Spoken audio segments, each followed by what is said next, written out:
Hello les amis, hello les réseaux, je vous dis des mèches. J'espère que vous allez bien, j'espère que vous allez bien ce soir. J'avais envie de vous partager quelque chose.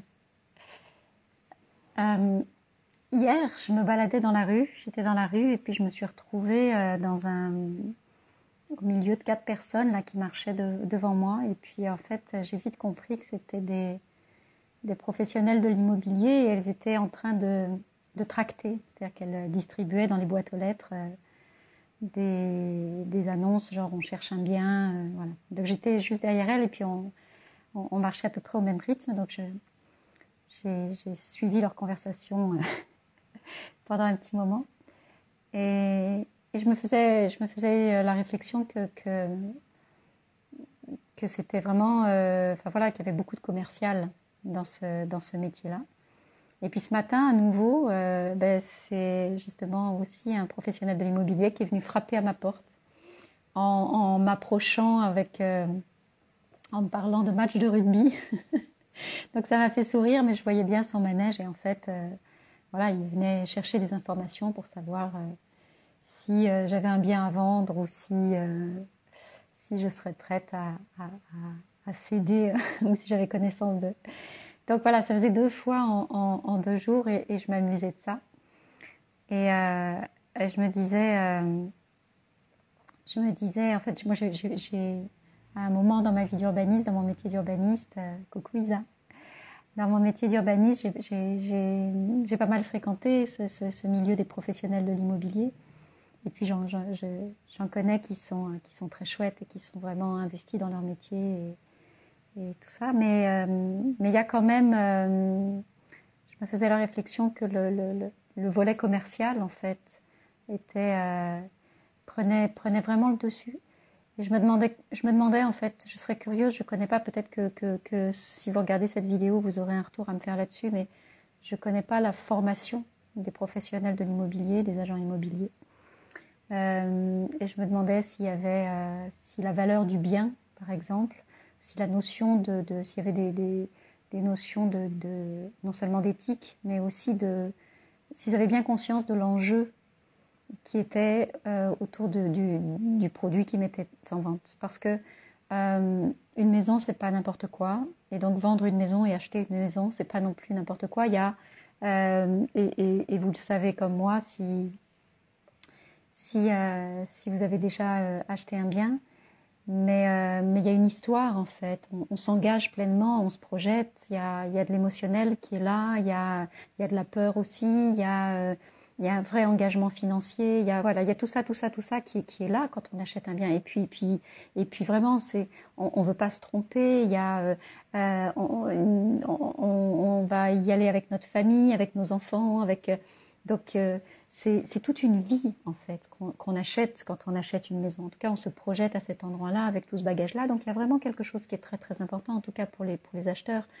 Alors c'est autre chose quand on achète pour faire du placement et pour être sur de l'investissement locatif par exemple, c'est une autre démarche. Mais quand on achète un bien en résidence principale, il y a vraiment quelque chose qui est de l'ordre de l'affect qui est très présent. Et je ne suis pas sûre que les professionnels de l'immobilier prennent bien la mesure. Ils savent en théorie, mais qu'ils prennent bien la mesure de ce qui se joue, en fait, ou en tout cas qu'ils se mettent au niveau de l'enjeu qui est là pour les acheteurs. Et je vous dis, quand on vend une maison, quand on achète une maison, on n'est pas juste sur une transaction lambda, on est vraiment sur quelque chose qui est important, Et j'ai souvenir comme ça il y a quelques années, enfin, voilà, pour dire qu'on peut pas vendre une maison comme on vendrait un téléphone ou un vêtement. C'est pas vrai. Enfin, voilà. Donc j'avais un vrai questionnement là-dessus et moi je me souviens quand j'ai vendu l'une de mes maisons, c'était vers 2006-2007. Cette vente, elle s'était faite directement de particulier à particulier, mais il y a eu un moment où j'avais mis le mandat auprès de 2 professionnels. Et je me souviens des visites, parce que j'étais dans la maison quand certaines de ces visites ont eu lieu. Et je me souviens de la façon dont l'un des agents immobiliers parlait de ma maison et laissait entendre des choses qui n'étaient pas vraies, brodait une histoire qui n'était pas juste par rapport à la maison et laissait entendre qu'il y avait des possibilités de travaux, des possibilités d'aménagement dont on n'avait jamais discuté. Et je me disais, mais c'est pas possible. Donc j'en avais rediscuté après en aparté avec la personne, avec le professionnel, en lui disant, mais vous ne pouvez pas dire ça aux visiteurs ou aux acheteurs, c'est pas possible. Et pour lui, l'objectif, en fait, c'était la vente. Alors que pour moi, l'objectif, c'est que les personnes qui achètent soient heureuses dans ce bien-là, puissent déployer leur vie à cet endroit-là. J'ai pas envie de vendre, en tout cas c'était au moment où moi j'étais vendeur, mais c'était pas vendre à tout prix. Il y a une rencontre en fait entre un lieu, des acheteurs, un vendeur, il y a une rencontre. Et je sais pas, il y a quelque chose qui pour moi est pas du tout concevable. Alors je mets pas du tout tous les professionnels de l'immobilier dans le même sac. Je veux dire, il y a des personnes qui sont vraiment très très bien dans ce métier-là et qui font leur métier avec beaucoup de passion et de respect et d'éthique aussi. Mais il y a quand même des dérives. Il y a quand même des dérives à cet endroit-là. Isa, tu dis, je pense que tu pourrais leur faire une formation, il y en aurait bien besoin. Écoute, c'était en projet il y a quelques années, et puis pour l'instant, en tout cas, j'ai renoncé parce que ce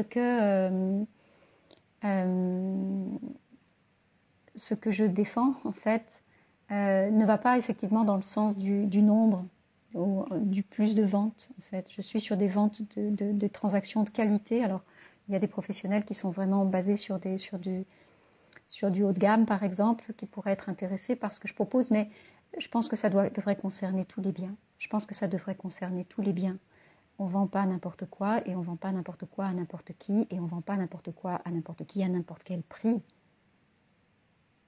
C'est pas possible, voilà. Et donc, c'est pas juste une histoire d'aller frapper à des portes, de remplir un portefeuille de biens ou un catalogue de biens, je sais pas comment on dit, un portefeuille, ou d'avoir un portefeuille client. C'est pas juste de faire des transactions et d'aller jusqu'à la signature chez le notaire. C'est de rendre des gens heureux derrière. C'est de les accompagner dans ce projet-là. Donc, alors moi, à deux reprises,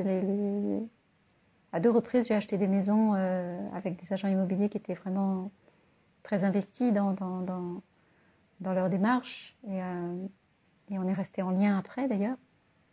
Mais ce n'est pas toujours le cas. C'est vraiment pas toujours le cas. Lisa, tu dis pour la vente de mon appart, je n'avais pas le droit d'être là lors des visites. Oui. Après, tu peux l'imposer, en fait. Tu peux l'imposer. Mais c'est vrai que parfois, en fait, ça peut être troublant pour soi. Ça peut être troublant pour soi. Moi, je pense vraiment que en tout cas, en ce qui me concerne, j'étais la meilleure personne pour vendre mon bien, pour en parler. Après, pour tout ce qui est juridique, technique, actes notariés, etc., je veux dire, d'avoir des professionnels de l'immobilier qui fassent le lien, c'est vraiment l'idéal. Mais l'histoire de la maison, c'est moi qui l'ai. Et c'est les occupants qui l'ont toujours. Donc, qu'est-ce qui se passe à cet endroit-là? Qu'est-ce qu'on a vécu? Qu'est-ce qu'on vit? Moi, quand j'ai acheté une maison en 2007, c'était après la première vente. J'ai racheté une autre maison qui avait toute une histoire. Et j'étais fascinée par l'histoire de cette maison-là. J'étais fascinée de savoir que le puits qu'il y avait dans le jardin, c'était le puits du hameau avant et que la vieille dame qui était décédée dans cette maison-là, elle avait rencontré son amoureux et son mari en allant chercher de l'eau au puits. Enfin voilà, donc, il y avait toute cette histoire-là. Moi, je trouvais ça absolument merveilleux. Et ça, il n'y a que les occupants qui peuvent raconter ça. Les anciens occupants. C'est pas... Donc c'est vraiment une histoire de transmission. C'est vraiment une histoire de transmission. Et donc, je souhaite vraiment que les professionnels de l'immobilier prennent la mesure du beau métier qui est le leur, en fait. Du beau métier qui est le leur. Une maison, c'est pas rien. Une maison, c'est vraiment pas rien. Donc voilà, c'était ma réflexion ce soir, que j'avais envie de vous partager. Je trouvais que c'était rigolo de me retrouver à deux reprises, du jour au lendemain, comme ça, en contact direct avec ces professionnels-là. Dites-moi si vous êtes dans l'immobilier en regardant cette vidéo, donnez-moi je serais heureuse d'avoir votre partage et votre histoire et votre retour là-dessus. Je vous embrasse, je vous souhaite une belle soirée et puis je vous dis à demain.